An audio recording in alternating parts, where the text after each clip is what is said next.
Good evening, everyone. I'm Lauren Cohn. This time, we aren't the underdogs or defending world champions. The Phils have the best regular season record in baseball and maybe a big target on their backs. So how are fans coping under the pressure? Look how good you look. Look at that camera right there. That's so nice of you. Hello, everybody. I have a theory, though, about the Phillies. What is it? This is scientific. I worked on it all night. Really? Ready? I worked on it all night. Let's have it. The cup is half full. Is that right? We need to get out of this "we need therapy" thing here. Really? I'm buying the whole couch theory, but here's the thing. They don't play well in that ballpark. They don't hit well in that ballpark. Here's the problem, Lauren, with your theory. So we have to be optimistic because they're going to do better. Good evening, everyone. I'm Lauren Cohn. Council President Anna Verna is unapologetic about her own participation in DROP and really isn't leading any charge to look at how it spends your taxpayer dollars. More fallout tonight from the sexual harassment saga at the Philadelphia Housing Authority. Now the woman whose job it was to investigate sexual harassment allegations is talking to us. That's because I don't post anything on Facebook. You don't? No. All right. Well, I won't pry. But are you seeing anybody right now? Why, you want to know? Yeah. Do you want to go have dinner? Is that why? Yes. Or do you see anybody? Are you married? I'm not married. Are you married? No. It's a perfect How match. many people out there aren't married? Raise your hand.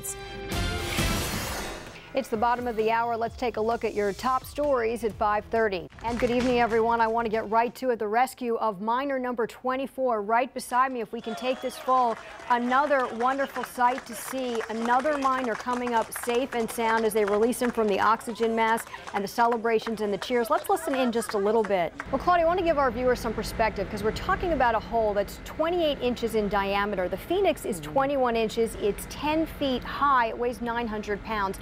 And it's my understanding when they drilled this hole, I mean, talk about precision. What's so interesting is the technology. They had video cameras throughout the entire time, and I guess you can attest in some of your interviews out there today that they had to make sure that they were drilling correctly, because if they didn't, if they were off at all, and that's why they had the video cameras continuously, and made a mistake, this might not have been as successful as it has been.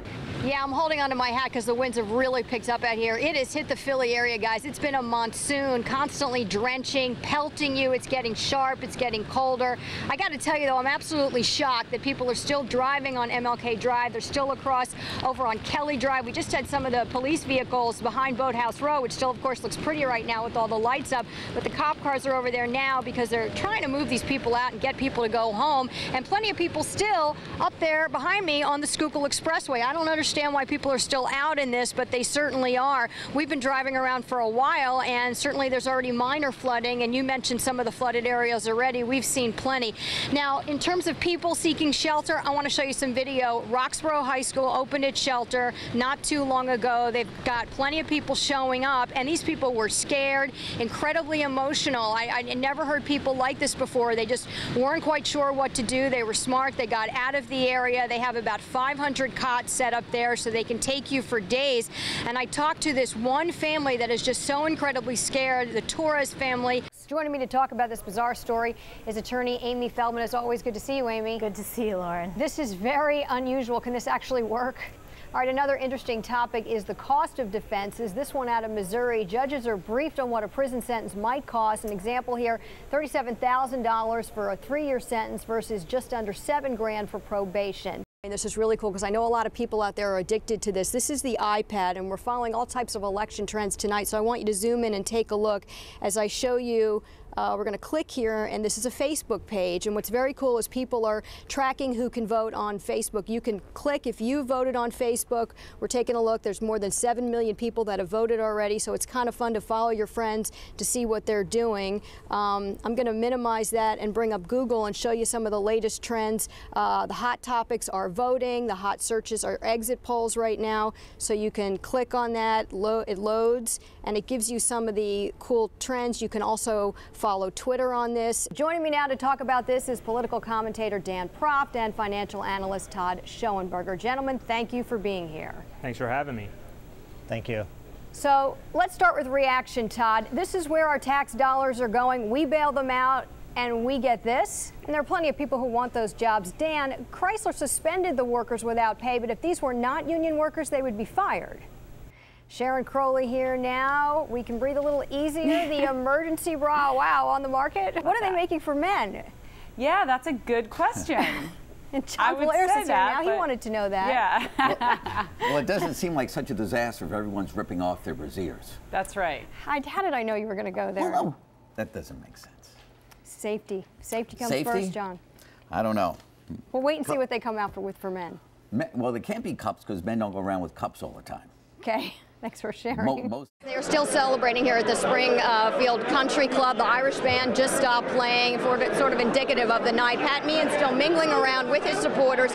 Very gracious tonight. He took a phone call from Brian Lentz. He said he was gracious, but Pat Meehan was up on the stage tonight, and he said he claimed victory, but this is not a victory for all the people that don't have jobs out there. And throughout this campaign, that is what he has talked about, the fact that the economy needs to turn around and that people need jobs. And I spoke with him a short time ago. Did you check out the front page of the sports section in the Philadelphia Inquirer today? It had a special offer for a free virtual Phillies rally towel. With the offer came a strange looking box. This is it right there. I didn't know what it was either, but here's how it works. That box is actually a barcode. It's known as a QR code. Smartphone users can access the information by downloading free barcode scanning applications. They then scan the code. The app automatically links the user's phone to the information, in this case, the rally towel. The city of Philadelphia is also using QR codes on tourist maps. Visitors can scan the codes for more information about each site they visit.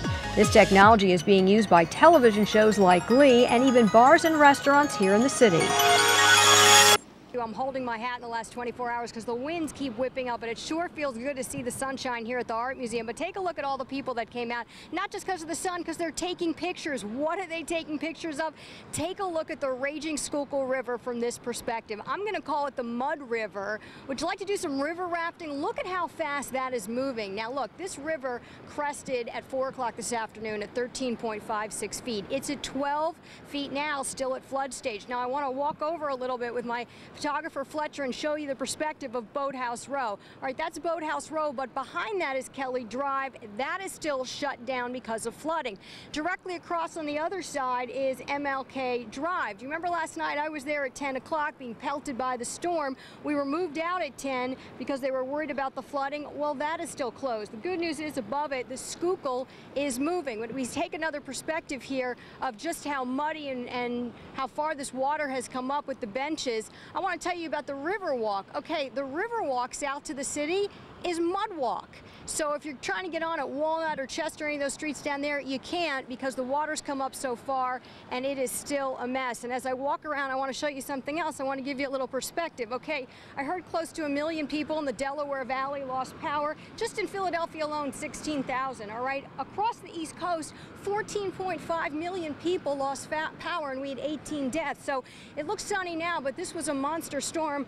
I'm just going to show you this tree that uprooted because I remember last night when we got the first damage in the city at the Ben Franklin Parkway, we watched these trees just snap, and that's how fierce the winds were. Obviously, we're seeing this kind of stuff all over today as people clean up. It's about cleaning up debris, the flooding, and as I leave you, I want to just give you another shot here of the Schuylkill because that's what it's all about. We're hoping that this continues to recede and the flooding goes away and folks out there can get on with their lives and we continue to see the sunshine. And on that note, I'll send it back to you guys. Cancer doesn't discriminate. We don't know why some children get it and others don't. September is Childhood Cancer Awareness Month. It's the leading cause of death from disease in children, and that's why one Philadelphia family wants you to know how important it is to find a cure. Really good to be home. There's no place like home for 6-year-old Catherine McLaughlin. She suffers from leukemia. Heart-wrenching. Your only child fighting for her life. It's just devastating. It's just absolutely devastating. Catherine's parents, Tricia and Steve McLaughlin, describe the last 2.5 years of this precious little girl's life. Every day on chemotherapy, in the hospital for months at a time, feeding tubes, more than a dozen blood transfusions, 32 spinal taps on a frail frame. She couldn't walk. We had to get a wheelchair for her because few of the chemo drugs affect their nerves and muscles and stuff. And She put her feet on the floor and just screamed. And when she gained some of her strength back, You know, to see your 4-year-old kid walking down the hallway of CHOP with a walker is like, and completely bald, and, you know, it's heart-wrenching. Catherine doesn't know what cancer is. She does know the difference between being here amongst her toys and being in the hospital. I didn't like it there one bit. And her playtime meant not going outdoors. I couldn't because I was really sick. That's heart-wrenching when you can't, all the kids are playing and she's standing at the window watching them. According to the National Cancer Institute, approximately 12,400 U.S. children will be diagnosed with some form of cancer this year.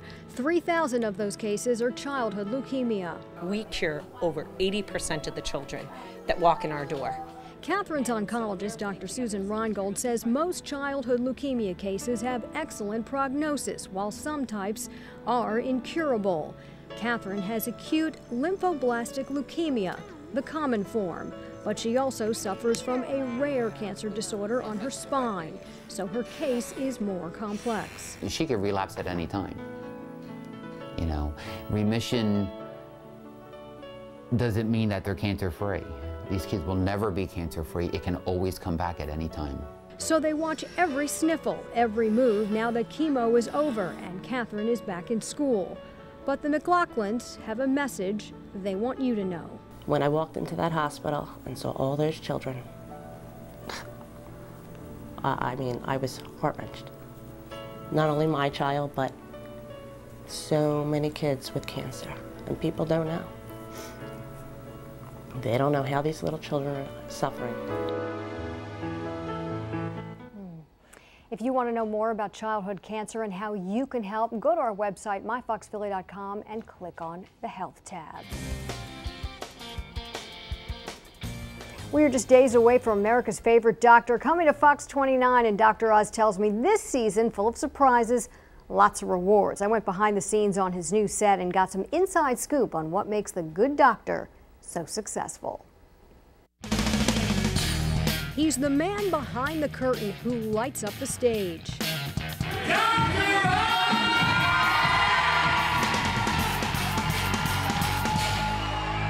I'm excited to be in Philly. You know, it's my hometown. It's fun to be able to talk to folks about what's important in their lives.